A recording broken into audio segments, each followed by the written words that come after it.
Hello YouTube, welcome back. TK the Giant. This episode is Ori Guardian Spotlight. Now, Ori is a pretty awesome enchanter. He's a great team fighter, but he can't do a whole lot up on his own. Well, that's a lie. He can do a shit ton. Alright, so Ori's abilities. His passive is Words of Wisdom. Gaining wisdom at every turn, Ori increases his ability power by 1 with every ability use. This is probably the best passive, I would say, if you're running a long game, for any enchanter. Now, the great thing about that in Ori is how his abilities work.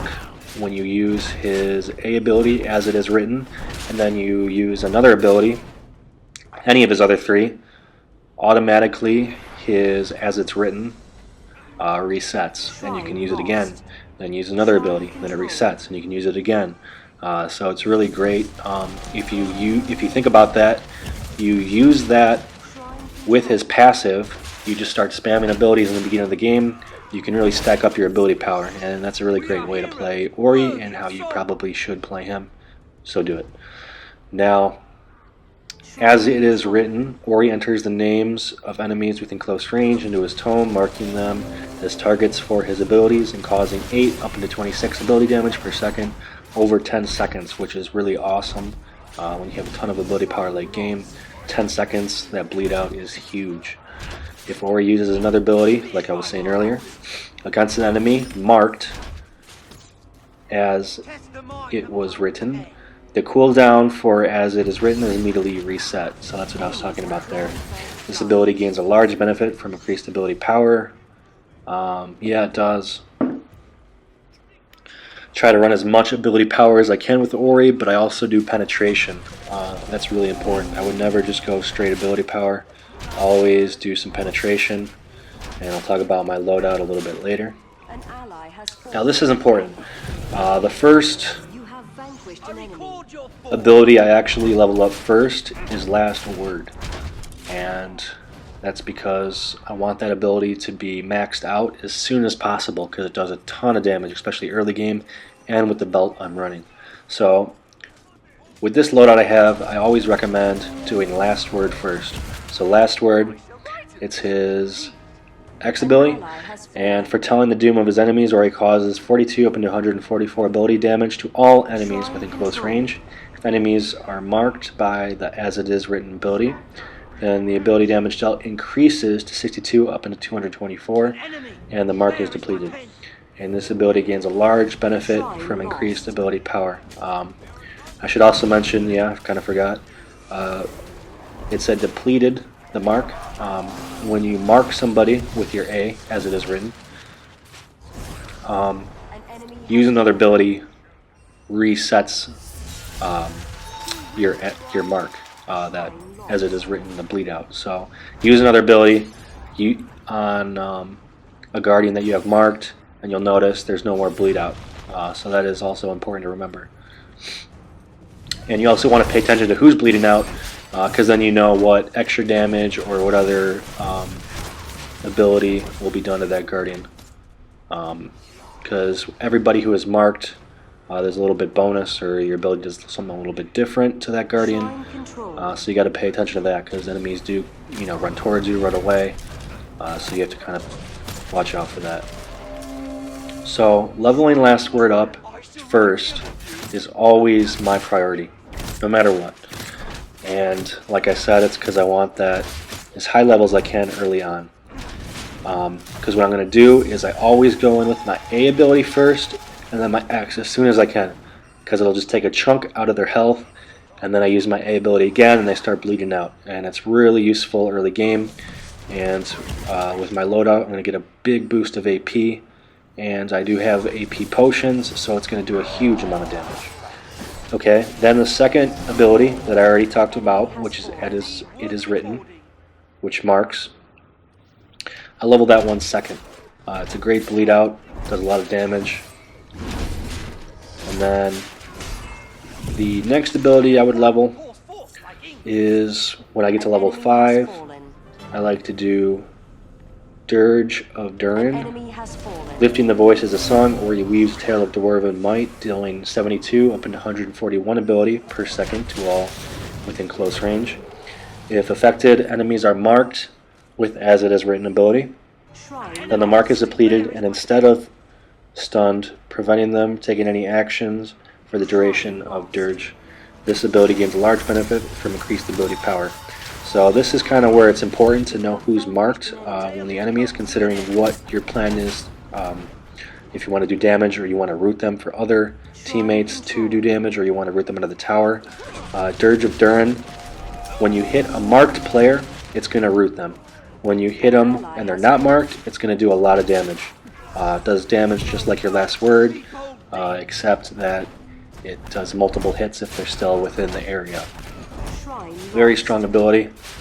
Kind of save that after I use my last word. I'll get into that. And then your next ability is Ancient History, and this is kind of a defensive one. It's great when you're low on health. You could really get out of a lot of damage, and with the amount of ability power you do, you'll absorb a shit ton of damage. So calling upon the hardiness of the House of Durin, or it creates a shield that guards him from 100 up into 400 basic and ability damage for 4.5 seconds for each enemy marked by the As It Is Written ability. And the damage absorbed by the shield increases by 10 to 25, and the mark is depleted. The ability gains a large benefit from increased ability power. So this is kind of a defensive one. I don't go in with that ability really ever unless I'm getting hit, and I think I might take a lot of damage. Always save that ability. A lot of mistakes Oris will do is they run in with their mark, then they use their shield, which is Ancient History, and then they start hitting their other abilities off. Don't do that. Save it for when you need it, and instead always mark them with your A ability, then hit your last word ability, which will take a big chunk of damage out of them, and then after that I would go with your Y, having the player still unmarked, and that'll take more chunks out of their health, and they should either be dead or about to die, and the teammates around you should be able to finish them off. And then if you're taking damage during that time, go ahead, hit your shield, and run away. But not before marking them again and having them bleed out.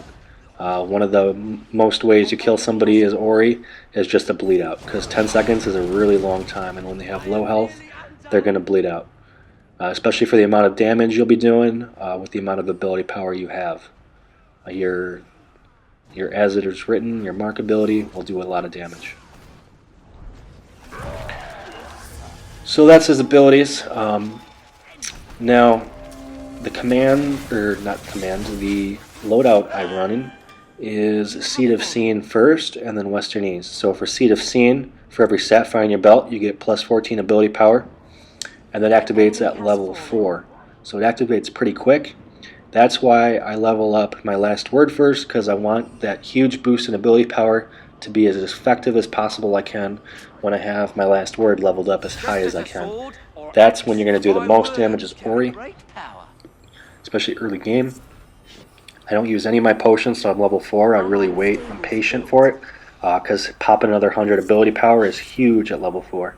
And if you're out leveling any other enemy guardian, you'll be pretty much taking half their health out, even if they are a defender. So then I have all just ability power gems, and then I have Western Ease, and that'll unlock at level 12, and it gives me 2 ability penetration per level and 16 ability power per level. So it gives me a balance of penetration and ability power, which is really solid. So he's an all-around guardian. You can see there I went with my A ability first, then I went with my X, take a big chunk out, and then I went with my Y, which kept doing huge amounts of damage, and I made one of them quit. And so after that, again, you would use your dot, and then they would all bleed out as you and your enemies try to chase them down and do as much damage as you can. And then always save your B for defensive matters when they start to chase you down and try to do damage to you. Your shield will absorb a ton of damage. So that's pretty much the basics. I always recommend the loadout that I have right here. I wouldn't do it any other way. The only other way I would go is I would go Fell Riders, and then the Penetration Relic. It's a 3-slot that gives you almost max penetration for ability power. That's the only other way I would do that, but it makes you a glass cannon. You'll do a lot of damage, a lot of penetration, and you'll also take more damage. So I like this one that I have because it gives me damage right off the bat, which lets me sometimes, actually I should say usually, get the level advantage, which then even helps you level up even quicker and keeps them from leveling up. And it really sustains with the ability power up into level 12. So you'll be doing overall good damage throughout the match, which I like the most. Now Ori, I would always run him middle lane when you can. Sometimes when you're with random teammates, they may try to take the middle lane. If you ever see an open lane, even if it's top or bottom, where no other teammates on your team are taking it, always try to be by yourself. Level advantage is pretty huge with Ori. He's really great when he has boost in levels over other enemies, and you really want to take advantage of that. He is a very solid middle lane though, so when you're working with your teammates, always try to take a middle lane. He can jump between lanes pretty well and just surprise enemies, taking a big chunk out fast, because all he's going to do is hit AX, and usually they're about half dead. And half dead is very, very good. Now, I didn't really go over commands, but I'd say the most important two would be use lightning. It takes chunks out of the enemies as a group. If you hit that, then your A, then you're actually fast. Take another chunk, then hit your Y. You'll do like an insane amount of damage to all enemies, and all you have to do is finish off whatever is left, which will not be much. The other one would be the silencing command, flash of light. I do like that one a lot because one of the disadvantages, of course, being Ori, the biggest one, is being silenced and just sitting duck, because you die fast, and if you have nothing to back you up, your abilities, then you're kind of screwed out. So flashlight is good when you know that enemies are going to silence you. Lets you be able to get all your abilities off and not let them get their abilities off, because you can get yours off very quickly. So focus on that. Now I told you how to be the best Ori in the game. Go out there and do it, but you'll never be as good as me. Just remember that. You can never be as good as me. Ever. Subscribe. Tell your friends. Subscribe.